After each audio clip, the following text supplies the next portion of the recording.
আজি মোৰ ঘৰত অলপ আলহী আহি আছে, তো সেইকাৰণে মই এইটো পটলৰ দোলমা বনাম। পটলৰ দোলমা বনোৱাৰ কাৰণে পটলখিনি আচলতে গোটাই গোটাই হ'ব লাগে। মই গোটাই গোটাকৈ অলপ আঁচ পাৰি লৈছোঁ। এতিয়া বন্ধুসকল, এটা ইম্পৰ্টেণ্ট কথা বহুতেই হয়তো নাজানে, এয়া পটল দোলমাত সৰিয়হ দি বনাম। তো বহুতেই নাজানে সৰিয়হখিনি ভিজাই দিলে কিন্তু সৰিয়হখিনি সোনকালে পিছা নহয়। মই সৰিয়হখিনি পাউডাৰ কৰিবৰ কাৰণে সৰিয়হখিনি লৈ লৈছোঁ। সেইকাৰণে গোটা সৰিয়হ লৈ লৈছোঁ। এতিয়া মিক্সিত মাৰি দিম, গোটাই গোটাই মাৰি দিব।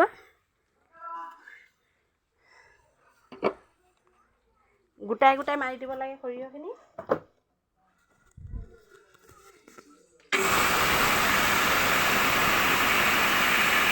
মই অলপ বেছিকৈ কৰি থৈ দিম, যেতিয়া এইটো যিহেতু সদিনা আৰু পটল খোৱাৰ সময়, গতিকে আমাৰ এই সৰিয়হ গুড়িটো খুব ইম্পৰ্টেণ্ট।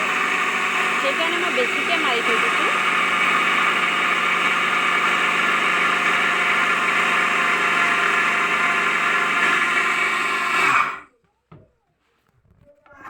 নধৰিবা হা। বেছিকৈ মই মাৰি থৈ দিছোঁ। তেতিয়া বেছিকৈ থৈ দিলে বহুত দিন সুৰক্ষিত থাকে, বস্তুখিনি নষ্টও নহয়, এনেকৈ সুৰক্ষিত থাকি যাব। এয়া চাওক, পাউডাৰখিনি কিমান ধুনীয়া হৈ গৈছে, একদম আটাৰ গুড়িৰ নিচিনা হৈ গৈছে। আঁতৰা। এতিয়া মই এইটো থৈ দিম। এতিয়া থ'বৰ কাৰণে এইটো হাৱা অলপ খুৱাব লাগিব, যিহেতু বস্তুটো গৰম হৈ আছে। তো গৰমে থ'লে বস্তুখিনি বেয়া হৈ যাব, তিতা হৈ যাব, বিশেষকৈ তিতা হৈ যাব। আৰু মই এতিয়াৰ কাৰণে পটলৰ দোলমাৰ কাৰণে এতিয়া লৈ লৈছোঁ, ইয়াতে লৈ লৈছোঁ আপোনাৰ পিঁয়াজ দিছোঁ, নহৰু আৰু দুটামান কেঁচা জলকীয়া দি দিছোঁ। অকণমান নিমখো দি দিম। নিমখটো দিলে জলকীয়াখিনি আৰু হেৰিখিনি মিক্স হৈ যাব, ভালকৈ মিক্স হৈ যাব আৰু সোনকালেও হ'ব। আৰু অকণমান পানী দি দিম, তেতিয়া মোৰ পটলৰ দোলমাৰ কাৰণে পেষ্টটো ৰেডি হৈ যাব। আজিকালি সুবিধাই হৈছে মিক্সিটো হৈ পেলাই, নহ'লে আমি পটাত পিচি বহুত কষ্ট হয়। এতিয়া যিহেতু পটা হৈছে,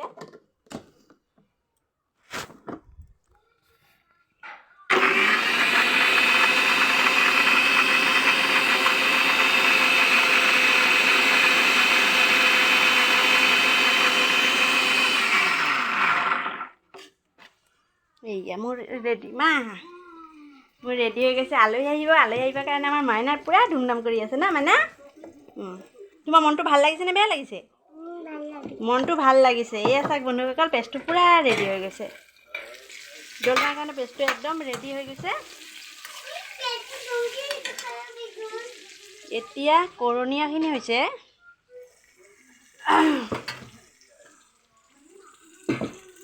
চব সময়তে লক্ষ্য ৰাখিব লাগে যাতে বেছি সময় আগতে সৰিয়হখিনি দিয়া নহয়, তেতিয়া বস্তুখিনি তিতা হৈ যায়। এতিয়া দোলমা ৰেডি।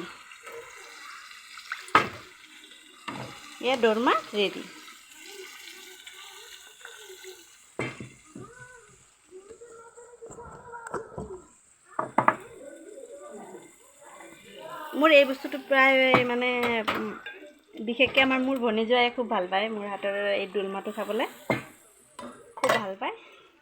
তো বন্ধুসকল, আপোনালোকে বনাই যাব। এতিয়া সহজকৈ বনাই দিলোঁ। আগৰ পৰা যিহেতু ৰেডি কৰা নাছিলে, এয়া চাওক পটলৰ দোলমা ৰেডি।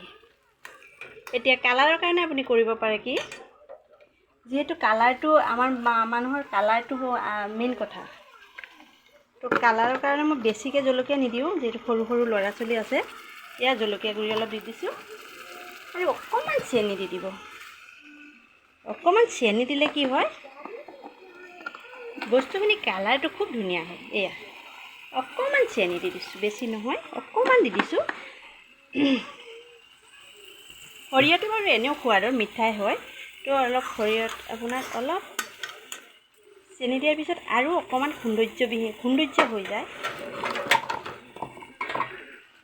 তো মোৰ ৰেচিপিটো কেনেকুৱা লাগিলে জনাব। লাইক, কমেণ্ট, শ্বেয়াৰ কৰিবলৈ নাপাহৰিব।